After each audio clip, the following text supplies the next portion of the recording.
Hello.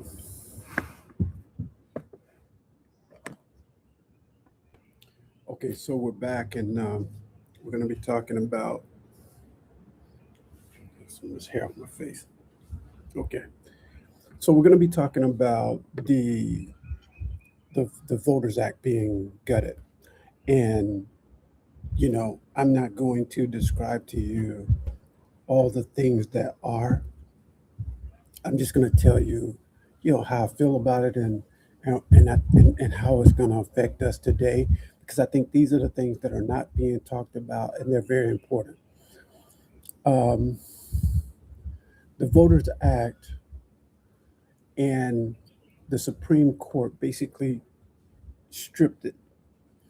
And I want Black people to understand, and all people really, but mainly the Black people in the community to understand that this affects us in a very powerful way. We're not going to have the powers that we've had. So many people, I've had this conversation with so many people, so I'm not going to skip over the things that have been said, but I am going to say that I've had the conversations with people who think that they're free in America. And this freedom that we so called have in America was granted to us by freedom fighters like Martin Luther King and Malcolm X and all of those folks and others, many others that don't get mentioned, the churches, the church groups, and I mean the struggles, the marches, the beatings, the tyranny that they faced during the Jim Crow era. I mean, we're talking about a time and place where people couldn't sit and have lunch or dinner in certain restaurants, and people had to come through the back door at the movie theaters, and they had to um, they couldn't be in certain communities. And now we're very integrated into this social society, and we're told that we have these freedoms and things like this. But now these freedoms are being stripped away from us. And so let's talk about some of the other issues that happened during that time that people don't talk about today. People owned homes and businesses that were just taken. You know, people, white folks would march in and just take a person's business, take a person's land, and take a person's home. And all of these things, we don't talk about these things anymore. They're neglected to be talked about. And now we have these 50 years later, so-called, we have um, this so-called freedom that is really just a cut and paste idea in our heads that we are free. And so now 50, 60 years later, our children, they came up in an era where you know they feel like they're free, they feel like they're equal to everyone else, and rightly they should, but they don't understand the struggle of previous Black folks and what they had to go through. And so if you have a family, if you have a family of children or teenagers or young adults that don't understand, I'm in my 50s, um, they don't understand our era, they don't understand our generation and the generation before that. The generation my mom went to came through where it was where schools were segregated. They weren't integrated, they were segregated. They had Black schools and they had white schools. And many times when those communities clashed with one another, it could become very, very violent at times, especially toward the women and stuff like that. So it's time that our young people know and understand what this means. Otherwise, they're going to be caught off guard, because this doesn't just involve the voting. You're going to hear a lot of people talk about the voting and the structuring of the maps and the taking of power and all of this political jargon, but they don't understand what the real day-to-day issue is going to be. Because the Supreme Court is basically saying that racism is over. And we know damn well that the racism isn't over in America. Okay. Yeah. That's why we have that's why we have things like on your application they say, are you black? Are you white? Are you Asian? Are you Hispanic on your job application? Why do they put that there? Racism. Racism. Okay. They put that there because of racism, because they want to know if they're hiring a black guy. They want to know if they're hiring a brown guy. They want to know if they're hiring a Chinese guy or Asian guy. Okay. So all of these things are racist. These are racist ideologies and systems that were set up in place to control our community. And so it doesn't matter how much talent you have, okay? They can say, okay, we're being equal to everyone, but in reality, are they being equal to everyone? Probably not. Probably not. They're probably not being equal to everyone. Um, and some people like to keep a certain quota or number of black people in their office, and they don't hire black people enough. Let me give you an example of that, because a lot of people think that I'm just being facetious, and I'm not. I worked for a company one time. It was a global firm. I worked in this company, and the main thing that they asked for was a bachelor's degree in science. I had that bachelor's degree. And if you didn't have a bachelor's degree in science, you were not supposed to be hired to my job. Point blank, across the board, that was just the standard, have a bachelor's degree. That was an area of dismissal or rejection for anyone who was black that didn't have a degree. But where I lived in Tennessee, if you weren't black, you could get that job without a degree. And many did. And so as a result, well, it wasn't a difficult job in my opinion. It was kind of an easy job, but it was a good job. It was a decent paying job, and it had medical insurance, and medical insurance is all I wanted the job for. Medical insurance in America is expensive, right? So sometimes you take a job just to have the medical insurance, right? So, but I make this point about the race, you know, is that it becomes a filter for people in power. And I remember going to my manager one time because my manager at that job said, he said it publicly in a meeting, hey, we're hiring people. We want people with a bachelor's degree, da da da. This was in Tennessee. We want people with a bachelor's degree, a bachelor's of science, or a bachelor's in arts, but we prefer those in science. So, it's a science type based job. So we can train people and da da da. And I said, there's no reason that we should have a shortage of people, because at the time I lived in a college town, Nashville. Nashville is basically a college town. You've got Fisk, Meharry, TSU, all the local community colleges. Then you've got, you know, uh, offshoot sites like UT at all of those different colleges in town. There's no reason we shouldn't find people with a bachelor's degree who might want to come and work for this company. So I went to my boss and I said, listen, if you want, I can go out to TSU's graduate, recruiting site. I can talk, I'm an alumni up there. I could talk with the folks. We can set up a table, put out some applications. We would get more than enough. I could go to Fisk if you want. We could get more than enough applicants with a bachelor's degree who are looking for a starting position. And he said no. And I wondered why at the time. I didn't understand. They were hiring people without a degree who had worked at pharmaceutical pharmacies. I'm not talking about pharmacists. I'm talking about they were hiring normal people with a high school diploma from a pharmacy or this drugstore, this place, people who had worked at Walmart, whatever. They didn't have degrees, but they were hiring them. But they wouldn't hire the black students that had bachelor's degrees. Guys, that's a power move.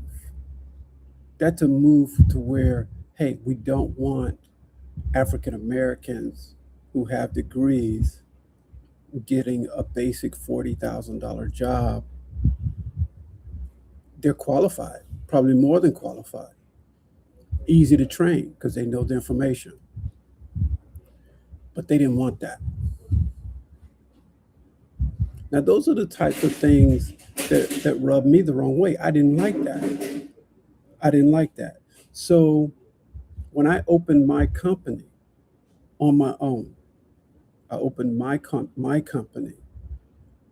But at the time, I didn't want to leave that job because I had the insurance for my kids. So I opened the company, and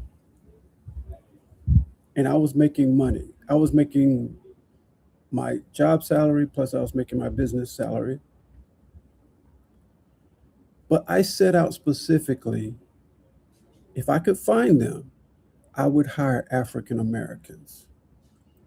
And if they weren't qualified, I would teach them my business. If they had the integrity that it took and they had the wherewithal to learn it, and they had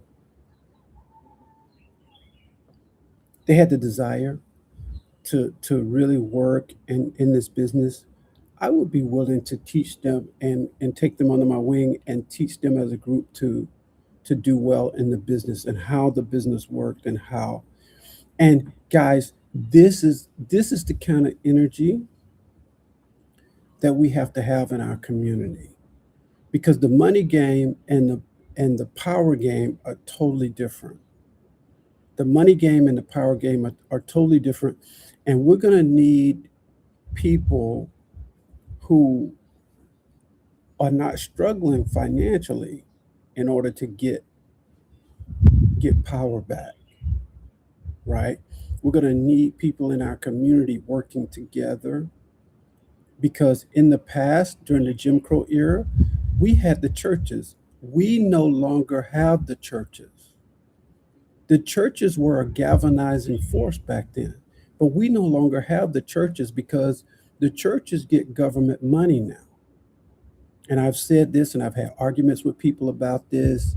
The churches are infiltrated. So the church you're going to, ask your pastor, ask your deacon, ask the people that work there and say, hey, are we getting government grants and government funding? You're going to be surprised at the answer, right? You're going to be surprised at the answer because most churches get government funding, and all the government asks of the church is to be quiet. Stay quiet. Don't make any noise. That's why a lot of these churches don't really help the community. You'll see a lot of these preachers with $1 million homes, Mercedes, Maybach, BMWs, the whole shebang paid for by their church, but they're not doing anything in the community. They're not feeding people. They're not feeding the poor. You know, they could, but they're not. They're not feeding the poor. A lot of them now don't even have, like when I grew up, we had churches where you go to church and you'd eat Sunday dinner at the church. They don't even have that. They're not even feeding the community anymore, right? So after church, a lot of people just go to the local spots and have lunch or whatever, but they're not even the ladies there at the church aren't cooking anymore for the community. I want you to think about that, because when we grew up, we had that. We had people in the church cooking for the community, and people would come to church and they'd have their lunch or whatever there that day, or they'd go home and eat. But either way, there was food there to be had for the people. They're not doing that anymore. They're not breaking bread with you anymore, right? So the churches used to be a galvanizing place, but they're not anymore. We don't have that anymore. And thus they're not places for uh, activists. The churches are no longer a space, a safe space. They're not a safe space anymore. Okay, they're non-political. They're not a safe space anymore. Okay, and many of these churches now are such a way to where they're mixed, right? So you'll have people who would believe in Barack Obama, but then you'd have the same church members believe in Trump. That they're not a galvanizing, bring people together place anymore, and we're suffering from that. And that's been happening for at least 30 years now, at least maybe more. But that's been happening since I was a kid. That they stopped doing all of that. Why do I bring this up? I bring this up because Facebook, YouTube, Instagram, and TikTok entertainers are not freedom fighters. Yes, they will provide you some information that you need to understand, but they're not freedom fighters. They're not out in the streets with signs. They're not picketing and politicking. They're not screaming and shouting and raising hell the way they should. These are entertainment people. These are not freedom fighters. They're not going to get you your power back. And yes, they will encourage you to get out and vote. And yes, they will tell you the game. They'll try to put you up on the game. But at the end of the day, none of these people are going to jail for you. None of these people, Martin Luther King went to jail for you. Okay. I mean, Muhammad Ali, for what he believed in, he went to jail for it. You understand? So, what I'm saying is, these people don't go to jail for what they believe. If they believe something, they're willing to go to jail for it and stand up to the powers that be and say what they have to say and not be afraid. I'm going to tell you a personal situation. I was having a conversation online with my brother, and I'm talking about my brother. Like, I grew up in the same house and I ate the same food and we fought and we laughed and we played and we hung out, and he's a couple of years, you know, my age basically. And this last year I was saying some things on Facebook and he was like, "Look, man, I don't talk about these things online, because of the politicals. I don't talk about politics and I don't talk about this." And I respected that. I said, "Okay, I won't send you any political stuff because I'm on my political game still. I've been that way my whole life." But he said, "I don't talk about these things anymore because of the divide and how divisive things are and how angry people get," and whatever his reasons were. And I took a step back and I said, "Man, it's sad that black people think that they're free and they can't even express themselves in a way online or anywhere else. They're afraid to express themselves, that it may cause their livelihood to change or may cause people to look at them a certain way. And they're more worried about how people look at them than they are about the equality of our people, the quality of life that we live as a people." Now, although I respect his position for himself, I do. I I take opposition to that type of mentality about things. Because what if Martin Luther King didn't say what he had to say? What if Malcolm X didn't say what he had to say? What if Huey Newton and Fred Hampton and Harriet Tubman and people like that didn't stand up and take the fight to these motherfuckers? What if they didn't do that? If they didn't do what they did, we wouldn't be here. You understand? You understand? So what I'm saying is too many people are silent. You're silent. Yeah, you're upset. Yeah, you're pissed off, but you're silent. And your silence says you're obedient to the system. You're obedient. And that's what they want. Okay? We have these arguments. I have arguments with religious people all the time, so it doesn't fuck with me. But I understand what the Bible says because I've read it.